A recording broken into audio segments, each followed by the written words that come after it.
हरी चुम्मा रजौरी दे 63 कालाकोट विधान सभा जी है, सुंदरबनी कालाकोट विधान सभा ते 63 तहसील का एक दूर दराज पहाड़ी इलाका हरी चुम्मा। उत्थे रोड नहीं है, बनी नहीं कदे। आजाद हिंदुस्तान के आज़ादी के बाद भी नहीं बनी, तो पहले भी नहीं। पर लोग बलगते हैं कि साढ़े कदों इत्थे रोड बने, गड्डी ग्रां आ कदों इत्थे कोई तहसीलदार ADC ग्रां च पुजन। ये बड़ी बड़ी पंचायत है, ये कहना होर भी मतलब सारे ग्रां तो अस उन्हें की डिमांड रखचे कि जनाब साढ़े तुस ग्रां च आए, तुसें इत्थे हॉस्पिटल भी दिओ, स्कूल भी दिओ, पर पहले रोड तो दिओ। रोड होग तो DC साहब रोड पर जांगन, पैदल तो जा नहीं लगे, पैदल चलने ही मता चिर लगता। और उत्थों के जोड़े लोग ने वो सानू दिखते और बकायदा उन्हें वीडियो बनाइए भेजे है कि अस तुहाड़ियां खबरां दिखने कि तुस हर इलाके का मुद्दा चुकते हो, तो अज तुसें अस अपने इलाके का मुद्दा भेजा दें। तो ये जो पवन शर्मा होरें वास्ते तू स्पैशल वीडियो बना दो कि मैं उनकी न्यूज़ जी बड़ी अच्छी सुनी है और सुनना चाहना, तो मैं उन्हें रिक्वेस्ट करना कि साड़ी न्यूज़ भी हो अपने चैनल पर चाढ़ी है, तो शहर अच्छे तरीके कन्नै पूरी डिस्ट्रिक्ट एडमिनिस्ट्रेशन या स्टेट यूटी च फैलान। बलदेव सिंह और उनके कन्नै हरी चुम्मा के होर मते सारे लोग प्रोटेस्ट करा दे, तख्तियां लिखी दी, बच्चे भी हैं उनके कन्नै कि सानू एक रोड दी ओड़ो। रोड कितना इंपॉर्टेंट है ये शहर वाले नहीं पता, ये उन्हें पता जिंदे कोल नहीं है। और उनका विजन देखो क्या है कि रोड होएगा तो DC साहब आएंगे, रोड होएगा तो तहसीलदार आएगा, तो जिला ग्रां च आएगा तो अस अपनी डिमांडा रखिए। इं असें उनके दफ्तर जाने पौंदा, एप्लीकेशन देने पौंदी है, कोई नहीं सुनता। रोड होंदा तो साढ़े ग्रां भी आउंदे, पंचायत दे विच भी अधिकारी आउंदे। और नाराजगी विधायक ने भी है कि भाई तुसें वोट ले ले, इन्हें लोगों के बारे च नहीं सुनिया। बड़ा खूबसूरत इलाका हरी चुम्मा 63 का कालाकोट का यो इलाका है जिथे इन्हें लोगों मिलिटेंट इंसाने फौज का साथ दिता। मैं आपू गया इस एरिए बहुत सुंदर इलाका, पैदल जाने पौंदा, ये कोई शक नहीं। लेकिन किन्ने के चिर पैदल जाना, किन्ने कर साल पैदल जाना। अज वो बच्चे जेडे पढ़ाई को दूर हुआ दे, वो बच्चे शहर को दूर बैठे दे, लेकिन वो चाहते हैं कम से कम रोड तो दे उड़ो, उस रोड के जरिए अस को पुछे। ये पूरा वीडियो उत्थों का बनाइए भेजे दा उन्हें।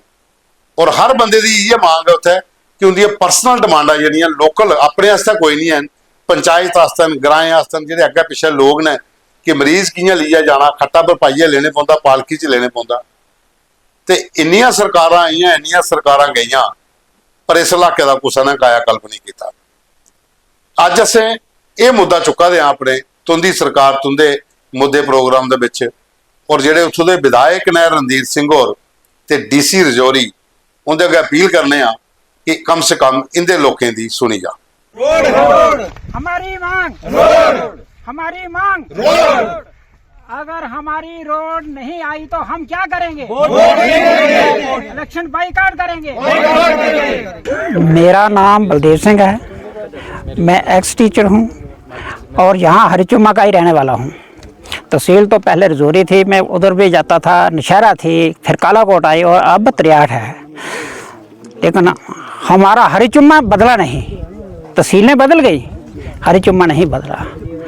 1970 से सुना, पहले सुनते थे हम कि हिंदुस्तान आज़ाद हो गया, लेकिन हमारा हरी चुम्मा आज़ाद नहीं हुआ। ना तो हरी चुम्मा में कोई रोड का सिस्टम चला, और जब फर्स्ट प्रायोरिटी रोड की होती है, रोड है ही नहीं तो और क्या आएगा। अगर रोड होती तो डिप्टी कमिश्नर हमारे आते, हम उनसे स्कूल भी मांगते, हम उनसे पानी मांगते, हम उनसे और चीज़ें मांगते, काफ़ी वीडियो आता, हर चीज़ मांगते, लेकिन आता कहाँ? हवाई जहाज़ से तो आना नहीं है, आना तो उन्होंने रोड से है, रोड है ही नहीं, वो आते ही नहीं है। मेरा यही सवाल है जे अगर सारा अगे ये सारी जिंदगी गुजर गई है, हूँ जातो टाइम है, हूँ शाम पै गई है, कदे रोड आमना मारा मुल्क में आ जाए, निका बच्चा बाकी पूरा परिवार जितनों मारो लाखों तबाह। तहसील त्रियाट हरी चिम्मा का लास्ट ये कोना, यहाँ से हम बोल रहे हैं हरी चिम्मा पंचायत से। तो जैसे ये सब ने मांग की है रोड की, हमें इसी रोड की ज़रूरत है। काफ़ी साल से हम इंतज़ार कर रहे हैं। 5 साल पहले एमएलए आते हैं, वो बोलते हैं जी यहाँ हम आपको रोड देंगे, लेकिन उसके बाद वो भूल जाते हैं। जब इलेक्शन उनका हो जाता है वो इस चीज़ को भूल जाते हैं। तो इस वजह से हमारी ये गुजारिश है पूरी आवाम की, हरी चिम्मा की एक मुदबाना गुजारिश है, अपील है, और ये सच्ची बात है और जायज़ हक है हमारा कि अगर गवर्नमेंट हर इलाके में तरक्की करना चाहती है तो हमारा हरी चिम्मा डिस्ट्रिक्ट राजौरी का ये लास्ट कोना को क्यों नज़रअंदाज किया जाता है। तो इस वजह से हमारी यही मांग है कि ब्यांडी मोड़ टू हरी चिम्मा, ये ब्यांडी मोड़ से दियारगाड़ा और छप्पड़बाड़ी एक रोड हमें दी जाए। तो इस रोड को गाड़ी पकड़ने के लिए 10 किलोमीटर हमें दूर जाना पड़ता है। खुद तारफ़ करवा के जितने भी हमारे साथी थे यहाँ बुज़ुर्ग थे सब ने तारफ़ करवाया। सबसे ज़्यादा मुश्किल रोड की है हरी चिम्मा की। जब इंसान की टांगें नहीं होगी ना वो इंसान काम कुछ नहीं कर सकता। हमारे सबसे 1947 से लेकर आज तक जो भी आया यहाँ कैंडिडेट हमारा रोड दिखाने के लिए आ गया, रोड मिल जाएगी। वो जब वोट लेते हैं, वोट लेके भूल जाते हैं 5 साल, फिर उनको याद नहीं आता। बार बार का संदूकड़ी यहाँ से वोट लेके चले जाते, बोलते हैं हम रोड देंगे, गाड़ी के ऊपर आएंगे, पता नहीं वो गाड़ी नहीं बन गई आज तक। जब वो हमारे लिए गवर्नमेंट के पास पैसा ही नहीं था, कोई फंड ही नहीं मिला। क्योंकि सबसे हमारा पछड़ा हुआ इलाका, पता नहीं ये किस कंट्री के साथ कैसे जोड़ रहे हैं, क्या कर रहे हैं। मेरी एज 24 ईयर्स है और मैंने कम से कम 20 लाशें अपने हाथों पे देखी हैं और मैंने अपने कंधों पे जान गंवाते हुए देखा है। साथियों तुम दिखा दो न्यूज़ रूम 24 आवाज़ ते आऊँ पवन शर्मा। तुंदी सरकार तुंदे मुद्दे एक नवे एपीसोड च तुंदा मता मता स्वागत। हुण एक होर रोड का मुद्दा उधर ले चलने तुसीं। विधायक RS पठानिया जिथे उनका अपना घर है, ये रोड है 20 किलोमीटर का, जिहदे विच 10 किलोमीटर टोटली खराब। यह है पलड़ाई टू मानसर मनवाल बाया, ये पूरा का पूरा रस्ता जो 20 किलोमीटर का, लेकिन ये 10 किलोमीटर रोड की क्या हालत है वो तुम रहने दो पुछने वाली गल। ये बंटी शेखर और गए थे, उन्हें ये वीडियो बनाया, डिटेल भी कन्ने कन्ने दिया दिन, गड्डियां झूला दियां जा दियां, ते जिस गड्डी वाले की पुछया दिन वो आखा दे मारे गड्डियां भी खत्म हो जाती इस किहड़े रोड के उपर, बंदे की तो हालत बखरी है, मरीज कोई बैठे दा होए। ये रोड का पूरा वीडियो तो पूरी डिटेल जी बंटी शेखर हो दिया दिन। ये दोस्तों सुनो, ये डिस्ट्रिक्ट उधमपुर च पौंदा, विधान सभा उधमपुर पौंदी, जिहदे विधायक जिहड़े भारतीय जनता पार्टी के RS पठानिया होर ने, और उनका घर भी पलड़ाई का कोल गया। इत्थे कैल पलड़ाई जी जगह है, ये रोड कैल पलड़ाई तो मानसर है बाया मनवाल हुई है। ये वीडियो देखो तो पूरी डिटेल दिया दिन कन्ने। क्या हालत है सड़कें की, क्या हालत है? अच्छा अच्छा, ये देखो जी, ये है अगर मानसरे को ला तुसें ऊपर जाना हुआ है, ये सड़कें की हालत है, दिखा दे।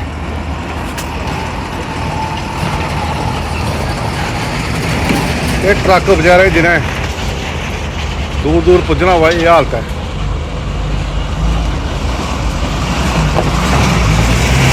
एक सड़क ठीक नहीं हो सकती, कख नहीं है ये, एक लुक पानी है। वो देखी रहा हमारा, वो जा रहा बेचारा, ये देखो ये बेचारा जा रहा। ये सड़कें की हालत है पूरी है। कुछ पेशेंट ने जाना हुआ ना, वो अद्धा इत्थे गै मरी आ। ये पहले भी एक बारी आख्या, दूई बारी आख्या, त्री बारी आख्या।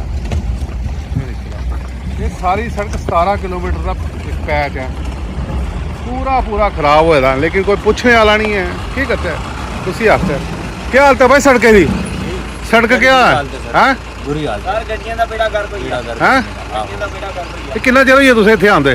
ਅਸੀਂ ਜਨਾਬ टाइम ਹੋਈ ਸਰ, ਜਦੋਂ ਦੇ ਆਏ ना, हाँ ਇਹ रोड ठीक नहीं दिखਿਆ पूरा। ਕਿੰਨਾ ਚਿਰ ਹੋਈ ਆ? 5-6 ਮਹੀਨੇ ਤੋਂ ਤੇ ਬਿਲਕੁਲ ਡੈਮੇਜ ਹੈ। ਡੈਮੇਜ ਹੈ? 5-6 ਮਹੀਨੇ ਆਖਿਆ ਤੁਸੀਂ ਕੁਛ?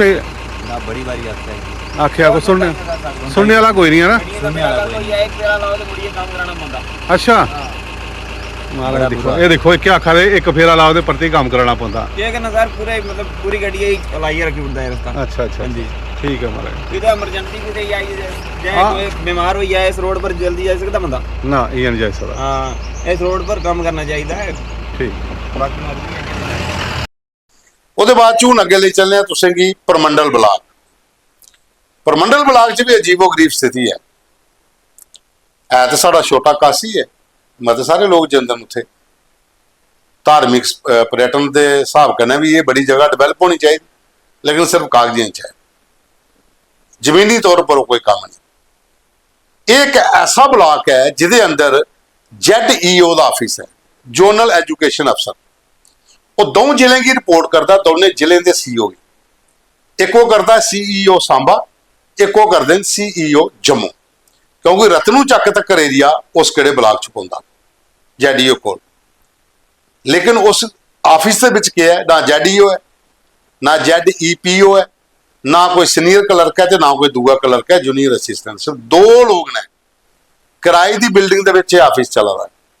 600 के कोला ज़्यादा टीचर ने जिहड़े इहदे कन्नै जिन्हें कि इस दफ्तर के कन्नै काम है, चाहे वो जम्मू डिस्ट्रिक्ट के हो तो भावें सांबा डिस्ट्रिक्ट के हो, लेकिन वो भी बेचारे जी खड्डो खड्ड के फिरा दे, क्योंकि दफ्तर है ही कोई नहीं। और उत्थों के जोड़े लोग ने भी ये गल आखदे कि आउंदा कोई नहीं है, दफ्तर खुले का तो है किराए की बिल्डिंग। और बड़ी गल है वीडियो ब्लॉक भी किराए दे तो पहले सलाथिया साहब उत्थे MLA रहे, हुण गंगा होर ने, तो काम जिहड़ा है वो अपने हिसाबा लगा चला, सुनने वाला तो कोई है नहीं। ये पूरी डिटेल च दसा देने उसमें जगदीप सिंह चौधरी जिहड़े कांग्रेस के प्रवक्ता हो गए रहे, उन्हें वीडियो सानू भेजे दा, देखो तुसीं। साढ़े डोगरी च खान है कि कोई मरे तो कोई जिए, सुथरी घोल पतासे पिए। 93,000 सरकारी स्कूल बंद करने वाली ये सरकार कुदे पेपर लीक तो कुदे मास्टरें की डांगा पवा दियां, तो कुदे सिलेबस अपनी मर्जी कन्नै चेंज करने वाले लोग। जम्मू कश्मीर का भी इन्हें बेड़ा गर्क करी ओड़िया। अज अस इत्थे खलोते दे हां परमंडल ब्लाक च, आखदे सी ब्लाक हो तुस ते छोटा काशी तो है ग, पर हकीकत यह है कि 10 तो मते दफ्तर इस ब्लाका दे कोई बाइपर चला दा, कोई बड़ी ब्राह्मणा चला दा, तो कोई सरोर चला दा। ये जड़ा ZEO दफ्तर है पिछले 10 सालें का, ये किराए की बिल्डिंग पर है। इहदे के बिल्कुल सामने BDO दफ्तर है, वो भी किराए की बिल्डिंग पर है। इन्ना की हुंदा तो फ्ही भी कोई गल नहीं, ना इत्थे ZEO, ना ZEPO, ना कोई सीनियर एसिस्टेंट, ना कोई जूनियर एसिस्टेंट, तो ना कोई अकाउंट अफसर। कुल मिला के 6 पोस्टां इत्थे खाली पई दियां ने, तो जड़ियां 2 तुस इत्थे मुलाजम लाए ने, उंदे चा भी एक अटैच कीते दा। और सारे कोला परेशानी वाली गल यह है कि ये मिगी लगता इकलौता ZEO दफ्तर है जड़ा 2 डिस्ट्रिक्टें के CEO की रिपोर्ट करता है। मसलन विजयपुर थमां लईए सरोर थमां होंदे चली जाओ रतनू चक तोड़ी, सांबे वाले CEO की भी ये दफ्तर रिपोर्ट करता है, तो जम्मू वाले की भी करता है। और 600 थमां मते टीचरें दे सरकारी औपचारिकताएं दी, उनकी फॉर्मैलिटी दी, उनके बाकी दे कम्मे काजें दा जड़ा सर्व करने का जिम्मा है वो इस डिपार्टमेंट, इस दफ्तर पर है। हूँ तुम मिगी एक गल सुनाओ, इस सरकार की हूँ पूछा था, मैडम सकीना इट्टू मैं तुसें की पूछा था, जे किसी टीचर ने छुट्टी लैनी है, किसी ने मैटरनिटी लीव पर जाना है, किसी की कोई PF फंड चाहिए, किसी कोई सैलरी स्टेटमेंट कढ़ानी, कुदे कोल जाग। और एक गल, it may be that my Dogri is not quite comprehensive to you, Madam Sakina Ittu, but the dismal state of our government schools stands as a stark indictment of a systematic failure where standards have eroded and outcomes continue to lag far behind. And honestly saying, Madam, all the time we have the same excuse. We always consider and blame BJP. So you are holding 2 different departments with an independent charge, health and education, and these are the departments which play a pretty pivotal role in any government. So this is your entire responsibility to take the cognizance. And one more thing, why we are quite unable to let our government teachers have in a comfort zone. Any government teacher with some healthy political connections could be appointed any place just at a stone's throw. But a teacher without any political relations or connection will be thrown out for 100 or 200 miles away. ਉਹਦੇ ਬਾਅਦ ਚੋਂ ਅੱਗੇ ਲੈ ਚੱਲਦੇ ਆ ਤੁਸੀਂ ਅਸ ਆਰਸਪੁਰਾ ਕੋਟਲੀ ਸ਼ਾਹਦੌਲਾ। ਉੱਥੇ ਇੱਕ ਸਰਕਾਰੀ ਹੈਂਡ ਪੰਪ ਲੱਗਿਆ ਦਾ ਜਿਹੜਾ ਲੋਕੇ ਦੇ ਕੰਮ ਆਣਾ, ਪਾਣੀ ਪੀਣੇ ਦੇ ਕੰਮ ਆਣਾ। ਉਹਦੇ ਕन्नै ਪਰਸਨਲ ਕਿਸੇ ਨਾਲ ਆਪਣਾ ਕਨੈਕਸ਼ਨ ਦੇਈਏ, ਮੋਟਰ ਲਾ ਲਈ ਜੀ, ਆਪਣੇ ਘਰ ਪਾਣੀ ਚਲਾ ਲਾ। ਉਹਨੇ ਵੀਡੀਓ ਸਾਨੂੰ ਬਣਾਈ ਹੈ ਭੇਜਦਾ ਇੱਕ ਭਾਈ ਸਾਹਿਬ ਨੇ ਕਿ ਇਹ ਦੇਖੋ PHE ਵਾਲੇ ਕੁੱਥੇ ਸੁੱਤੇ ਦੇ ਨੇ ਤੇ ਲੋਕਲ ਐਡਮਿਨਿਸਟ੍ਰੇਸ਼ਨ ਕੁੱਥੇ ਸੁੱਤੀ ਦੀ ਹੈ। ਇਹ ਹੈਂਡ ਪੰਪ ਸਰਕਾਰੀ ਲੱਗੇ ਹੈ ਗ੍ਰਾਮ ਪਿੰਡ 'ਚ ਲੋਕਾਂ ਨੂੰ ਪਾਣੀ ਪਿਲਾਣੇ ਵਾਸਤੇ, ਪਰ ਲੋਕਾਂ ਨੇ ਪਰਸਨਲ ਬਣਾ ਲਿਆ ਕਨੈਕਸ਼ਨ ਦੇਈਏ, ਮੋਟਰ ਲਾਈਏ, ਆਪਣੇ ਘਰ ਪਾਣੀ ਚਲਾਈ ਜਾ। ਇਹਦੇ ਪਰ PHE ਡਿਪਾਰਟਮੈਂਟ ਤੇ ਲੋਕਲ ਐਡਮਿਨਿਸਟ੍ਰੇਸ਼ਨ की ध्यान देना चाहिए ताकि लोगों की पानी पुजे, परसनल घरें की पानी नहीं था। अगर सरकारी हैंड पंप लगे दे तो उत्थे मोटर का कनैक्शन अवैध होंदा। उसके बाद एक वीडियो साढ़े जोगराज और बिश्नाह वाले जोगा भाई आ उन्हें भेजे दा, कुंडेश्वर धाम साढ़े बिश्नाह उत्थे लाइटां खराब हो गई, लाइटें की कोई दिक्कत नहीं। जोगराज और भी थोड़े जे सोशल एक्टिविस्ट हैं, मती सारी जगह पर पुजी होंदे ते इन्हें जिहड़ी ईओ मैडम ने पोलिटियां का इंचार्ज मैडम जी उनके कन्नै मुनसिपैलिटी वाले गल की तो उत्थे लाइटां लवाइयां और वो आपू डिटेल च दसा देन कि एक बारी गए उनके कोल सानूं उन्हें एक बारी लाइटां लाई दियां। ये छोटा जिहा वीडियो भेजे दा उत्थों दा, ये भी देखी लाओ। तो मैं जी साढ़ी मुनसिपैलिटी मैडम ईओ ने मैं उनका बड़ा बड़ा शुक्रगुजार करना। उन्हें अस परसों है आख्या कि साढ़े कुंडे शहर के लाइटें की जरूरत है और काफ़ी चीज़ें की जरूरत है, बैंचें की जरूरत है। तो मैडम ने कल दौलतपुर ने भेजा इतने तो दौलतपुर दिक्खिए, अज दौलतपुर लाइटां ला दे ने ते दौलतपुर भी बड़ी मेरी मदद करते हैं इस जगह के उपर। तो मैं मैडम ईओ का बड़ा बड़ा शुक्रगुजार करना जेड़ा इस पक्खी भी उन्हें ध्यान दिता। ये पहले ईओ आए ने जेड़े इस पक्खी ध्यान लगने देन, काफ़ी ईओ आए ने अपना टाइम कड्ढे निकलते हुए। तो मैं मैडम ईओ का बड़ा बड़ा थैंक्स करना जेड़ा बेंच भी लाने जा रहे हैं और भी जी कमी होगा उन्हें दसगे तो कमियां पूरी करागे। अज दौलतपुर का भी थैंक्स करने। ते प्रोग्राम की तुसें पूरा देखिया, लाइक करो, शेयर करो और कमेंट्स भी करियो। तुम मिल के तुंदे कन्नै सोमवार खबर के कैप्शन दे विच जेहड़ा WhatsApp नंबर दित्ते दा ओहदे च अपने मुद्दे सानूं भेजदे रहो। तुंदा मता मता धन्नवाद।